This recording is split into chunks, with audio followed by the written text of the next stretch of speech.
So yan, testingin natin yung ginawa natin mga ka-DIY. Tara, kung malamig. Pasok sa loob. Malamig na kaagad kasi ano eh, isprehan na natin ang tubig eh. Yan, kasi hindi yung aircon. Kanina nasa kalahati ito eh. Kasi galing tayo sa bayan. Pero ngayon, bumaba agad yung temperature niya kasi dahil dun sa sprayer.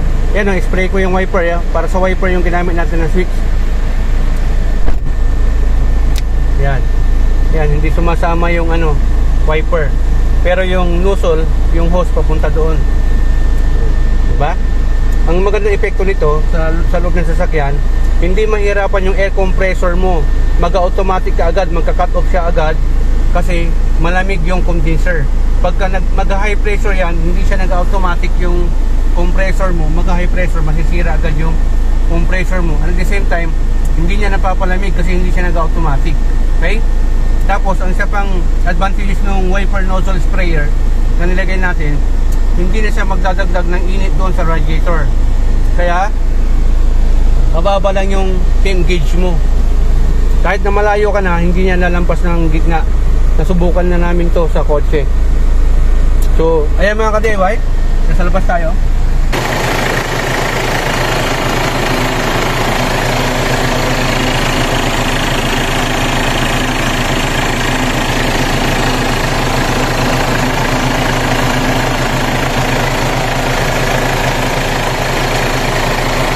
Yan, dito lang po sa kumukuha. Dagdagan nyo na ng tubig, mabaang ka na ng tubig. Diba? Nakakagtagan ng init kasi na yung mga ka-DIY dito sa Pilipinas. Napakainit dito. Kahit na bagong sasakyan, nahihirapan yung aircon nila. Kasi hindi na mag-automatic agad yung air compressor para magpalamig. Hindi tumitigil sa kakaikot yung compressor. So, madaling masira at mag-high pressure. Ayan. Sundan nyo lang yun. Kung dito nyo gagamitin, tanggalin nyo lang yung sakit. Pakita mo. Doon sa motor. Para hindi sumabay. Ayan.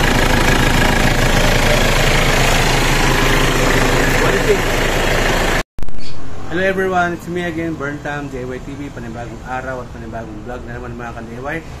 Sa araw na to, meron tayong tuturo sa inyo.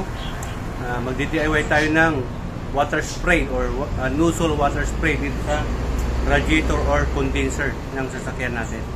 Tamang-tama, summer ngayon, napakainit dito sa Dagupan City, Dagupan, San Carlos pala. Yan Pangasinan, arit taga Pangasinan ditan, Ray Kabalayan at Tatang Agagi, ayan. Pero bago natin tuloy yung video, shoutout muna natin Anon's Vlog, pag-subscribe sa YouTube channel at pag-follow yung Facebook page. Siyempre, shoutout din natin. Yan, Angelo Eldefonso. Yan. So, nandito tayo sa Pajero Gen 2 4840 Matic Trane Japan or GDM version. So, ito kasi masyadong mainit, hindi mga ano yung aircon natin sa sasakyan. So, meron tayong remedyo dyan. Watch and learn. So ito mga ka-DIY, ang gagawin natin dito, maglalagay tayo ng water spray para dito sa condenser ng air condition natin. So, ayan yung condenser. Kasi yung evaporator nandun sa loob. Yung tawag dito, air condenser ng aircon. Ito naman, yung aluminum na to, ito, nagpapalamig ng makina. Mas maganda aluminum, dapat 3 rows para mas kung barado na yung isa, meron pang dalawa. So aluminum na po yan. Mas maganda kung aluminum pati dito. Kaya lang mas preferred ko na plastic bottom at top. Para ano, mas ano to, self-destruct. Hindi niya masasacrifice yung makina. Ito ang masasacrifice pag mag-overheat. Ito ang masisira yung makina. Tapos dito naman, mas maganda ang kunin nyo is laminated para mas malamig. Nasa tropical country po tayo. Kaya mga ka-DIY, meron tayong nabili para sa DIY natin sa araw na to. Meron tayong nabili na parang pang garden spray. Pang garden spray to, pwede natin ilagay dito sa condenser or dito sa radiator natin. Pwede rin dito sa intercooler turbo. Discarte mo na yan. Kung gagawin natin to, ito kasi may timer yan. Alam niyo yung mga garden or sa mga farm, para hindi na sila mag-delay. Ito yun, may timer. Kaya lang, di pa ako nakabili ng timer kasi susubukan ko pa to. Ang gagamitin ko na lang po, dito ko na lang ito isasaksak sa Iko-condemn ko na lang yung makita niyo mga ka-DIY, yung sensura niya. Yan. May kasama na siyang hose. May mga sizes po yan. At may kasama na rin po itong nozzle spray. Yan. Ito yung pang nag-sprinkle. Sprinkler. Yun, sprinkler. Pasensya na po, ulol.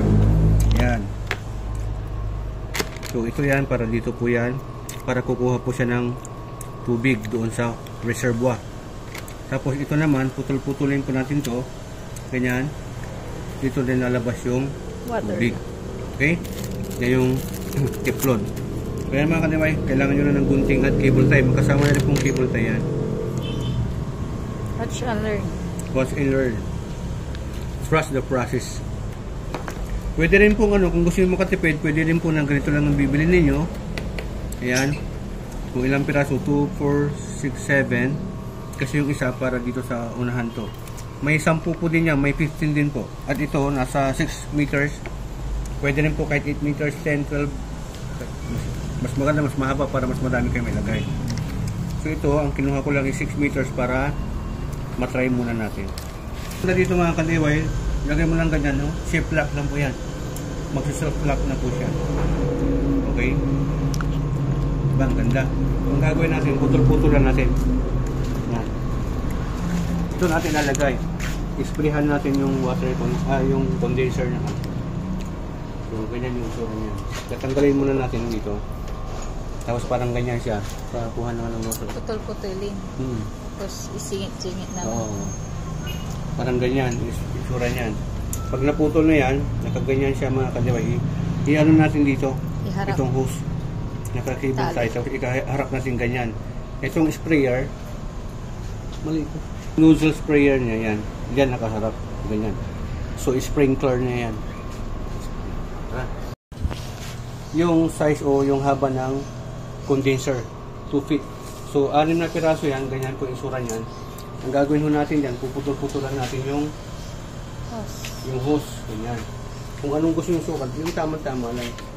Pwede rin na ilagay nyo sa may grills, yung tinanggal natin na grills, pero mas gusto ko na nakatutok. Okay? So ang gagawin natin, putulog. Pahiram nga yung isa. Halap na yan.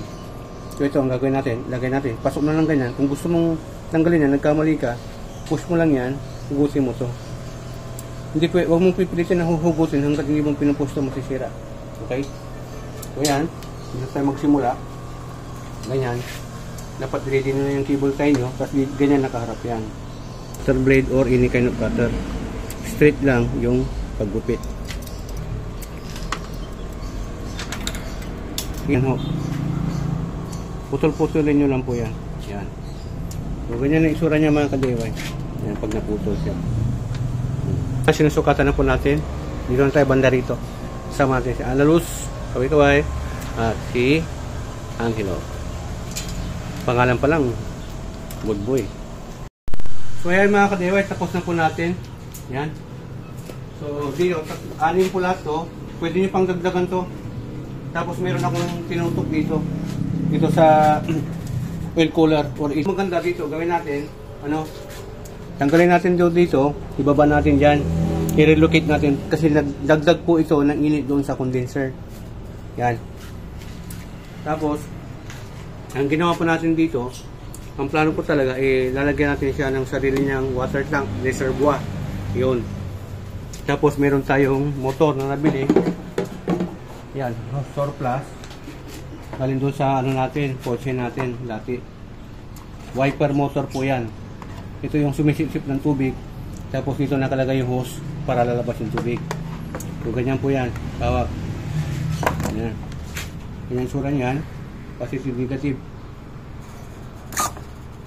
Ang kikto. Yan. So lalagyan natin ng switch yan. Relay saka fuse. Tapos ibubutas natin dito. DIY. Experiment. Ibubutas natin dyan or dito. Kahit saan. Basta iwas leak. Pero ngayon, hindi muna natin gagawin yan. Hindi ko muna ituturo sa inyo. Gawa tayo ng panibagong vlog dito para magkaroon siya ng sarili niyang water tank reservoir para sa sprayer natin sa condenser o sa radiator natin. For the meantime, ang ituturo ko sa inyo ganito. Secret po yan mga ka-DIY. Basta meron pa kayo dito, itong na to, connector. Yan, splitter type. Pwedeng straight, meron ding Y type, at meron ding T. Okay, C, tango. Yun. Yan, straight yung ginamit natin. Itong hose na to para to sa wiper natin dito sa harapan. Diyan ay kakabit mga ka-DIY. Oh. So pag pinindot mo yung sa harapan, malalabas yung tubig dito sa wiper nozzle natin. Gagalaw din tong ano natin wiper. Gagalaw din yan. So patry, pakipindot. Yun. Okay, so yan gumalaw. Pakita mo dito ka. Pakipindot. Oh, yun, okay na. Yan, gagalaw din yan. So dito natin siya itatap. For the meantime, dito siya kukuha ng tubig para dito sa wiper tank ng harapan ng kaldero. Kasi meron ding wiper tank ito sa likod, yung reservoir niya. Kasi meron din po itong wiper doon sa likod. So for the meantime, hindi naman maulan ngayon, hindi naman natin nagagamit yung wiper natin. Pag maulan na, pwede mong tanggalin. Ang gagawin natin, hindi na salpak natin. Kinat ko yan dito. Ay, tinanggal ko pala dito mga kadiwat. Tapos kinat pala dito. Yan. Tapos pagka maluwag, dito, lagyan mo na ng cable tie, tapos super glue mo. Ito po yung natirang hose. Magagamit pa natin yan. Tapos bibili pa tayo ng nozzle spray para dito naman sa radiator. Sisik-sik natin dyan. Pwede rin dito. Lagay mo dyan sa ilalim para basahin nyo to. Para pampalamig. So yan. Try natin yung ginawa natin para makita natin. Magipindot, maestro. Steady, steady. Ayun, no? Basang-basa na, oh. Diba? Oh. So, gumagalaw naman to. Yan, sige. Steady, pindot. Hop. Gumagalaw siya. Ang technique niyan para hindi siya sumabay, tanggalin nyo dito yung socket niya sa wiper motor. Ito yung wiper, motor ng wiper mga kadiway. Tanggalin mo na yung socket. Kundi mo muna yan for the meantime. Hindi naman maulan. Hindi mo magagamit. Yan o, basang-basa na. Sige, pagipindot. Yan o. Sige, steady. Yan. O, diba? Malayo para makita. Yun o. Okay. So, yan. Nakita mo yung wiper kung gumagalaw pa. Pagipindot. Yun. Hindi na po siya sumasabay. Naka-condemn na yan. Yung switch lang ng wiper motor ang gumagana para mapalabas natin yung tubig dito. O, diba? So, ayan mga ka-DIY. Ipipwesto na po natin. Tara, boss Angelo, pwesto na natin to. Ay, pindot pa, isa pa. Sige, sige. Yan o. Basang-basa. Ganyan siya lumalabas. Dami na o. So, papalamig mo na ngayon yung condenser. Hindi na siya mahirapan na lumamig. Iwas overheat ka. Hindi na mag-high pressure yung air condition mo. FYI lang po mga ka-DIY, yung condenser po, dagdag po yan na painit dito sa radiator. Kasi yung hangin po niyan, papasok. Pahigop po kasi itong mga to, yung fan motor ng aircon, saka yung radiator, paano po yan. So, para mas mapalamig natin yung air condition natin, dapat malinis po yung condenser, walang barado, saka nalalamig yan ng malaking tulong po ito. Yung puto, dito sa ano natin ginawa natin para sa pampalamig ng air condition natin. Itong wiper nozzle natin. Mura lang po yan, 1.5 kasama na po. Buong kit na po yung mga ka-DIY. Hindi lang po kasama yung water tank reservoir yung motor kasi pang garden po ito. Okay. Meron din pong nabibili para sa sasakyan. Kasi mga bagong sasakyan ngayon, mga Litis, meron na pong ganyan. Depende po sa sasakyan. Mga European, meron na silang ganyan. So, sinishare ko po sa inyo. Tara, fix na natin. So, ayan mga ka-DIY. Kaway-kaway naman dyan. Anos Vlog. Ayan. Yun, pipix na po nila. Ipapailalim nila dyan, mga ka-DIY, para mas masinop. Pangit kasi yung bara-bara ng trabaho. Ayan. Para hindi ho magkaroon ng leak, i-ano mo lang yan, i-push mo na maigi mamaya. I-electric muna natin bago natin ipipix na maigi. Tapos pakipindot, Sir Angelo. Pakipindot doon. Yung pag-electric dyan, try natin. Tapos pagka may nag-leak, higpitan lang po natin. Sige. Ayun, wala naman mga ka-DIY. Steady, steady. Ayun, okay naman lahat. Oops, wala naman leak. Sige, sige. Yun. Pwede mo kasi yung ano, luwag-luwagan para mas maganda. Sige. Steady, steady. Yun. Okay na. Ayun. Kasi yung dito, hindi ko na pinutulan. Nilagay ko na dito, pinahabaan ko na. Dito na lang tayo magpuputol para na sa ganun, hindi ko na putulan to. Yan. Para may gamit pa tayo. Mas maganda, mas masikip para walang leak. Yan. Tali na lang natin cable tayo mamaya. Tapos ito. Fix na rin natin yan. Kita namin sa inyo mamaya.